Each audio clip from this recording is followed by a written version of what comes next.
Mr. G-Fab? Kamusta na kuya, balita? Buti na parito ka, nakatutuwang dito'y nagpakita ka kahit di ka namin kinukumbida. Gusto mo ba na tumira para maintriga? Sige una ka, total matagal-tagal na rin naman ang mga panahong wala kang ibinubuga. Siya nga po pala, mula nang umalis kayo dito'y nakakagulat na madami ding dumarating. Mga bata nagsikap kaya pinalat, sumikat din na mabilang ang gumagaling. Kung gano'ng kahirap ang sinasabi niyong hip-hop noon na lagi niyong dinadaing, ngayon ay meron ang nahagilap na mga ginto at pirang kapalit ng bunga ng iniwan niyo na pananim. Mula nang kayo ay nagsiwalaan, nagsialisan dahil di bumibilid sa anin yung pwedeng pagkakitaan. Kaso may kahinaan kaya bihira lamang ang bumibili. Habang inaabala niyo'y iba, may mangilan-ngilan dito na dumidili. Kaya ang mga sangay tumaba at nagkaroon ng pani, bagong bunga na hinog ngunit ipilit. Kakatapos ng naanihan, ito'y hapunang buti ikay nakaabo. Bilang ka na sa datihan, kaya hindi na masama na makisalo. Makilapang sa kainan, kami gutom ngunit hindi kami madamot. Ngunit wag mong bugawin yung ilan, kasi yung iba dyan pag binuli mo hindi na matatako. Tara sige kain, wag ka na mahiyain. Pagsalu-saluhan natin yung mga nakuha namin nung kami pala rin. Pagpasensyahan mo na kung di mo nagugustuhan yung ibang nakahain. Yan lang kasi yan nakayanan, pero wag mo kong hanapan kasi wala ka namang inambag sa amin. Tara sige kain, wag ka na mahiyain. Pagsalu-saluhan natin yung mga nakuha namin nung kami pala rin. Pagpasensyahan mo na kung di mo nagugustuhan yung ibang nakahain. Yan lang kasi yan nakayanan, pero wag mo kong hanapan kasi wala ka namang inambag sa amin. Naman din lamang nakikikain ka sa amin, total madami yung ani naming nakuha. Tara sa tambayan, ikaw ay papatagayin, pagbabalot ka namin ng mga bunga. Isa sa nauna, mga katulad mo dyan ay wala naman duda. Kayo na mamalagi sa kuta, ngunit pakiusap, huwag kang madamot at galit sa kapwa mo may-ari ng lupa. Teka lang, baka hindi nyo kaya to. Heavyweight kasama, laking kalsada. Sa flow, ang akala mo may dilat. Lagi breaking grounds ito. Kung fake na line, sana palis na lang kayo. Kaya ang market di matanggap ang talent. Na-try kasi umanap ng pangit. Yeah, break it down yung talk. Feeling ko na may mag-file. Ang kaso sa'kin na cyber libel. Pa pa kasi pinahawak ng mic si Michael. Panahon lang na alliance kung silent pag pumapatay. Michael Myers. Kung hanap mo, isahin mo kay Lord na mag-retire. Kaya pinadala si Santos. Sasabihin ni Ari kaya hindi time sa live verse. Kundi pa tayo na time first. Sa tagal kong nawala na hinangad ko na sadya pa. Iba naman kumanya na titulo ko po tsala ako na pala ka. Lalo sa damos babala na isa to na badya na pag di nyo pagkinalingan sana namang ira to ni Santo mahaba. Panay ang pagbidaan, di wala ka nga sa usapan kung sino-sino ba mga patay na salita. Ang kulto may bano at kapatay ka lang nila. Kamay na nga kita, saka kung ikaw patay na sa kita. Pataan ako, tas itataas mo ang kamay mo na bigla. Pakatansya ka kita, umalis ka na at least lang. Patangay na lang sila, hinahype ka lang nila. At ang may alam ko nga iba'y kung may alam sila. Di lang pera-pera sa amin to, pakialam ko sa platinum kapay ka mag-isa. Bakit ang hari ay yung patay pa rin diba? Ang pakikipag-away ka rin ba? Sana ginamit ang influence pang-unite sa ating bansa. Galawang king galing sa'yo, inaantay pa rin nila. Tara sige kain, wag ka na mahiyain.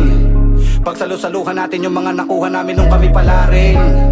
Pagpasensyahan mo na kung di mo nagugustuhan yung ibang nakahain. Yan lang kasi yan nakayanan, pero wag mo kong hanapan kasi wala ka namang inambag sa amin. Tara sige kain, wag ka na mahiyain. Pagsalu-saluhan natin yung mga nakuha namin nung kami pala rin. Pagpasensyahan mo na kung di mo nagugustuhan yung ibang nakahain. Yan lang kasi yan nakayanan, pero wag mo kong hanapan kasi wala ka namang inambag sa amin.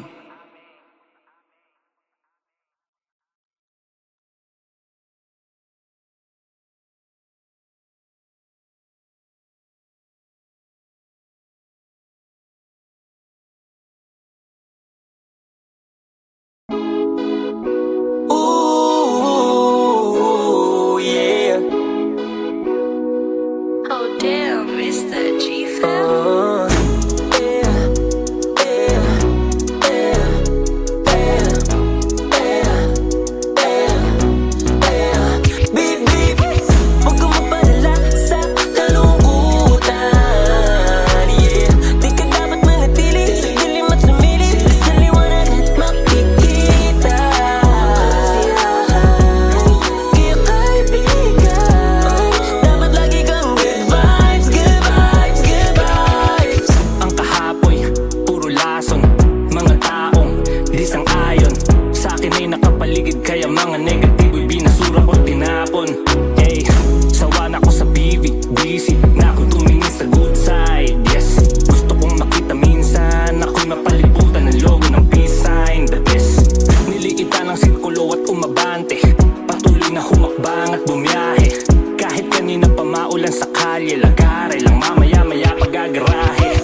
alam. Basta gagawin ko lang ang alam kong dapat. Habang hawak ko ang manibela, di ako papayag na vibe ko nabasag. Yeah. Huwag kang mapadala sa kalungkutan. Yeah. Di ka dapat manatili sa dilim at sumilip sa liwanag at makikita.